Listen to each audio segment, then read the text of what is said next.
everyone, this is Steve Weintraub with Collider, and I'm here at our media studio at the Cinema Center at South by Southwest. I am thrilled to be able to talk to the fine folks behind Happy Face, which is coming to Paramount Plus. If I knew that date, I should say it. What is the date?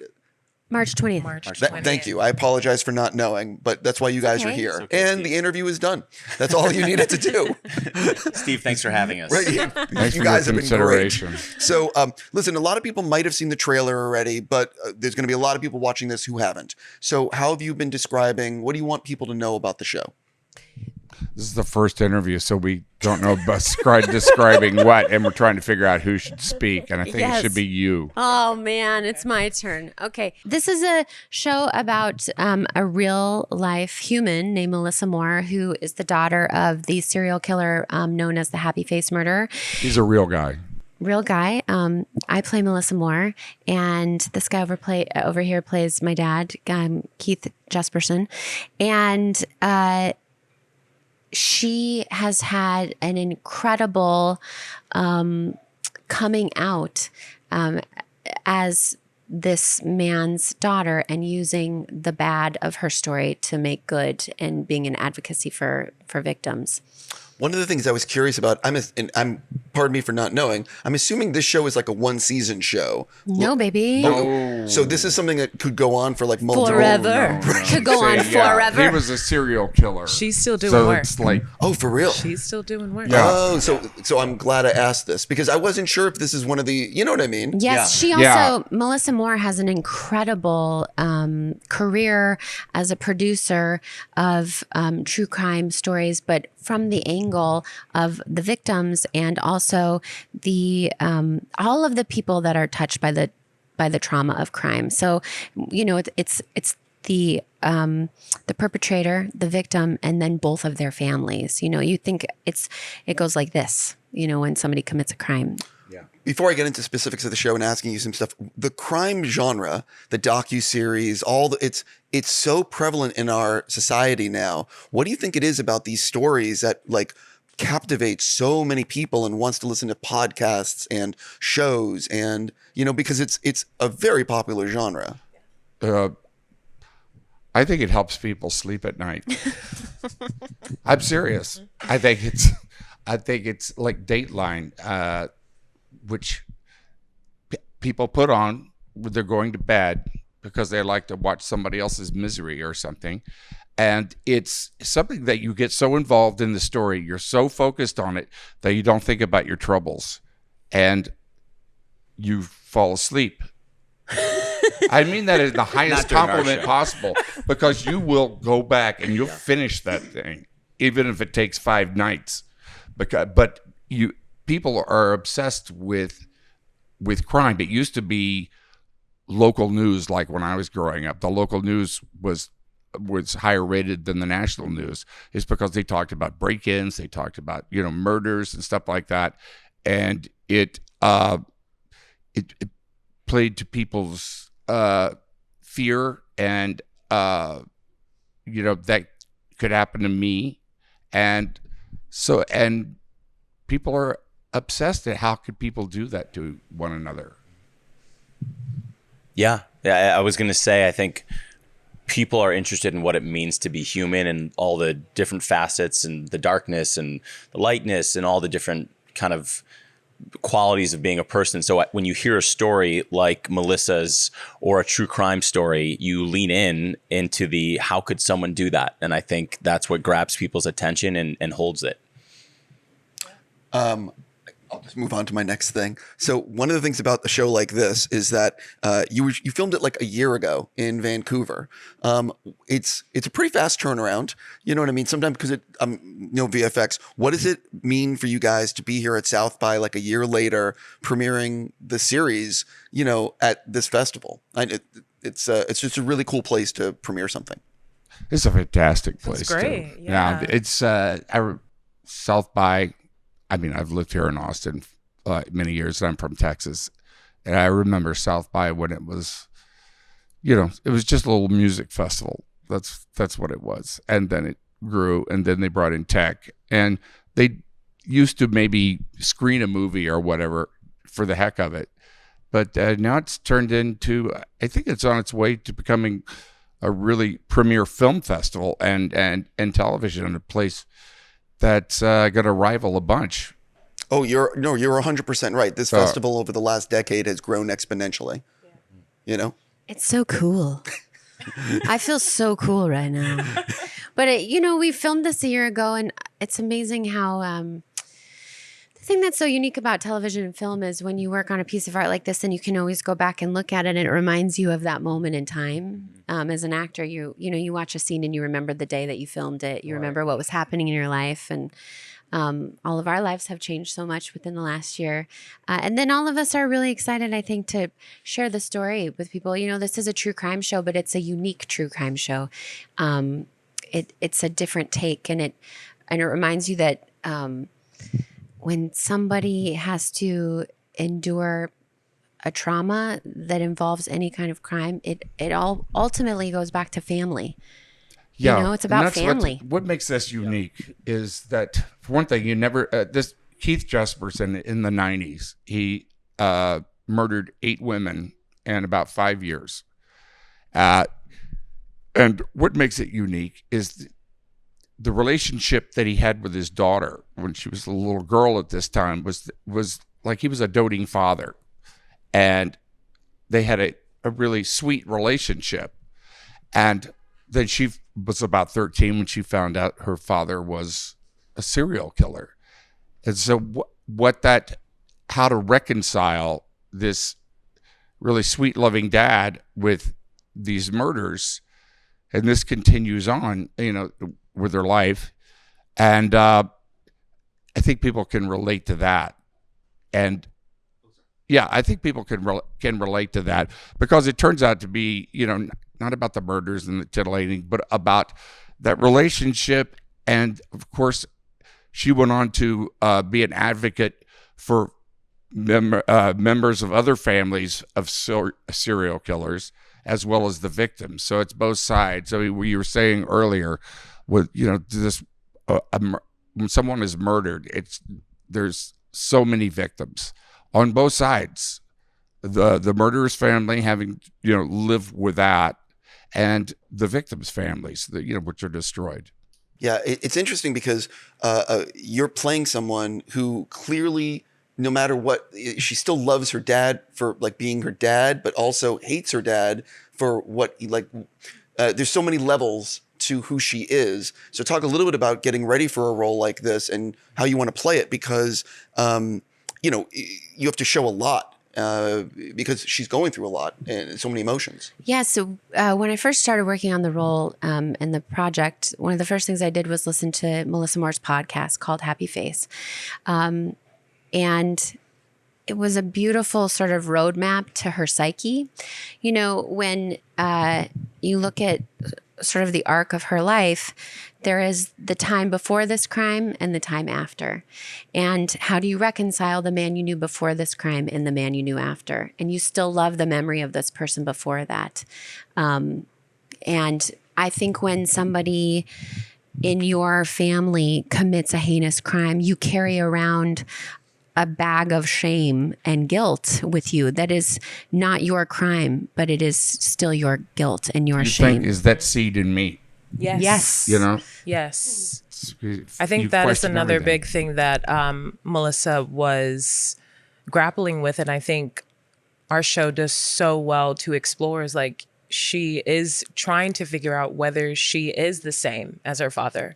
And I think a lot of people, or a lot of victims, we get to see the journey of victims and how they're healing, but the families of these murderers, we get to see how they kind of distinguish and heal on their own and set their own identity from, someone who commits such heinous crimes. And it's hard to come into that awareness and say, how am I different when this is the person who gave birth to me? Am I like them? Will I commit these crimes just as much as them? And yeah, we get to see that. Keith was he was caught finally. Kind of turned himself in, but he was caught. He's been in the slammer up there in Oregon for 35 years, something like that. He's still around, and it's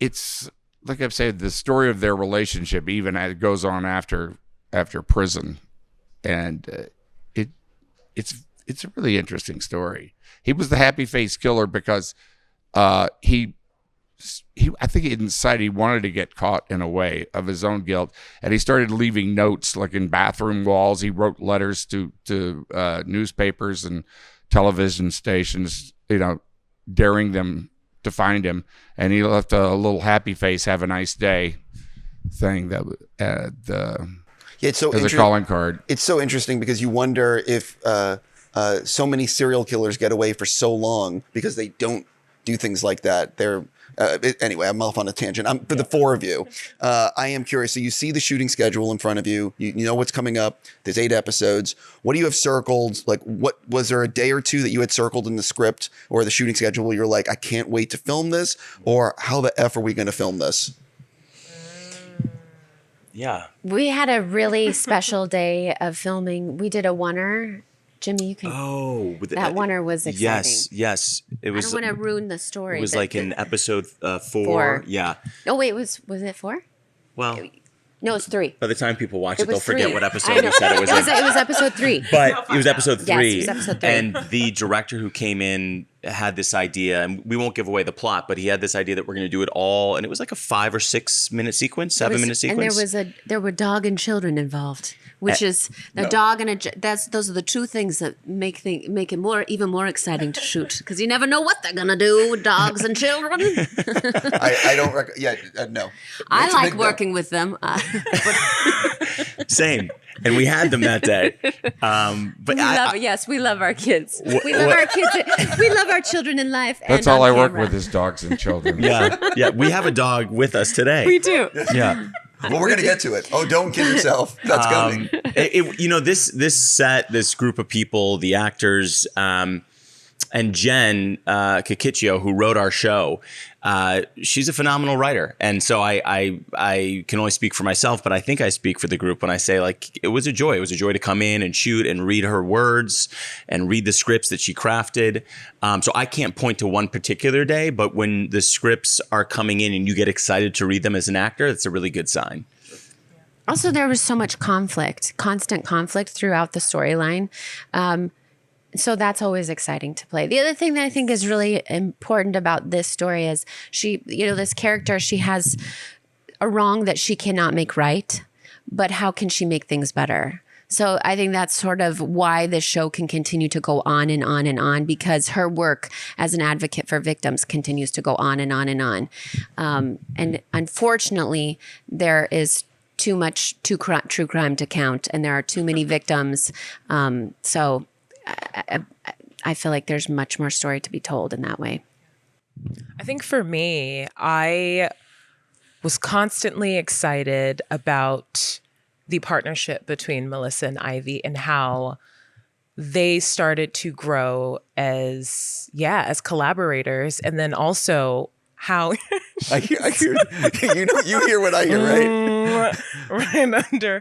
But yeah, a lot of the evidence that was starting to thread itself, and you could see both of them get so excited and so confident in the choices that they were making. So I think It's cute.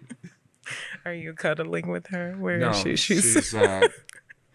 She's not. Yeah, we should mention. We She's know that, humming. but Yeah. viewers at home may She's not. There's a humming. dog under the I was going to say table. just real Dog. quick, and I was going to bring it up eventually. Dennis We're all brought just his looking. awesome dog to the studio, and I forgot Peaches, and she is asleep below the table right now, and it's amazing. know what else? Honest to God, I love it. I love Makes you animals. feel calm. I'm And asleep below the table. No, seriously, Don't I you really feel chilled out? like. Yes. I do. Yeah. Mellow. I Peaches love is it. mellow. Honest to God, She's if the a dog service was animal. on the table or on the couch, I'd be okay. Yeah. Yeah. Yeah, for sure. So It's a great dog. Sorry, I think we interrupted you giving an answer. I'm so sorry. No, you're all right. Yes. So the Ivy and Melissa's relationship, just seeing them kind of make the choices that lead to the next part of the evidence, and just piecing the story together when you see kind of that, the what's the word? yeah, when you just see them kind of going in and working together, there a lot of Ivy's blind spots. Melissa was able to see a lot of, confidence that Ivy has was able to be poured into Melissa. And you just see them working this case out together, and you see it just come into fruition. And it's I think those were the things that I was really excited about. It's like, oh my gosh, you see these women partner together and actually get something done. Yeah, it's powerful. It's the underbelly of our human nature, which is, at war with, just having a regular life and being a good person. And, it's how we think of ourselves. I am curious. So I love what you said about everybody has a wrong that she can't right. And I think everybody has a wrong that they can't right somewhere in there, no matter what it is, a crime or not. I am curious. You're playing a serial killer, and what is it like actually getting ready to inhabit that role? Surprisingly easy. Serial killers don't really have a lot of feelings. They don't really have a lot of empathy for other people. In the end, it's really don't have to do any hand wringing or really kind of like search for some kind of raw emotion, because it's not that big of a deal to him. I mean, it was, except, getting caught. But something that I'm fascinated by with actors, because it's something that I just cannot do. Anyway, I'm just always curious, how quickly, when you're playing a character, can you leave set at the end of the day and just like flip the character off? And how much are you staying a little bit in that mode during a shoot, so it's always quickly available and you can just be, if that makes any sense? Yeah. I think about this all the time. I find that it's most healthful to be able to come in and out as quickly as possible, because especially with like a topic like this, you want to leave it at the door when you say goodbye. Yeah. So I also find that it's really healthy for the crew, especially when we're working on subject matter like this that's really heavy. I try to keep the set as light as possible so that everybody else is having a good day, because, the subject matter, it does kind of get into your marrow. So you want to make sure you're lighting Homicide up. Cops, there's a graveyard humor that goes on, because that's the only way you can really handle it. Yeah, and the show has that humor. There's a real lovely levity about the show in the writing that is also super apparent with Melissa. When we spend time with Melissa, she's got a deliciously dry sense of humor that is totally carried into the show. It's funny. Yeah. It's a funny show. Yeah. And you, Annaleigh, just to give you a compliment on camera, like the fact that you're able to go into the show and lead the show in that way and then step away from the role in a healthy way is amazing. And it sets the tone, and it gives us all the space to breathe easy on a set that could otherwise feel really heavy, while also taking the subject matter, for what it is and taking it seriously, because it deserves that. So that's a great thing. Thanks, Jimmy. You're welcome. I mean, listen, she did give you $5 to say that. I Don't tell 10, anybody. 10. Don't tell anybody. Keep it a secret. I'm not sure if you guys want to add anything, like how quickly you can let go of something. Oh, I'm not going to lie. It took me, I think, after set every day, if it wasn't for the car ride home, I needed to decompress, because a lot of it is, I think Ivy comes across as a person who has dealt with this and understands it and can have that level of disassociation from it. But for Tamera, I'm like, this was an actual person that did things like this. And you do sit around and look around the world and you're like, anybody could be this. So for me, it was very much like, okay, I need some Cleo Soul.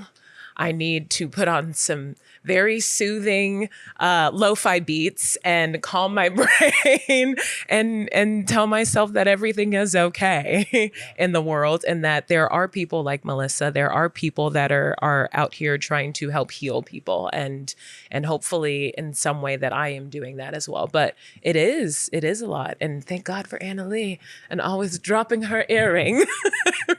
If there's a crash in the room, I'll say, my earring. It's an old drag queen joke. And it get a laugh every time. Literally every single time pulls out. So it's great. It's really good if somebody breaks a glass. Oh, is that right? That's the best. Yeah, but I think at the bottom, It's a show about, what would you do if you found out that your father or somebody that you was really close to you, loved, was a serial killer, did something horrible like that. And so that's your identity is based upon them, especially with family, about who am I? Is there something in me that's that way? And then also, you have a daughter in the show who,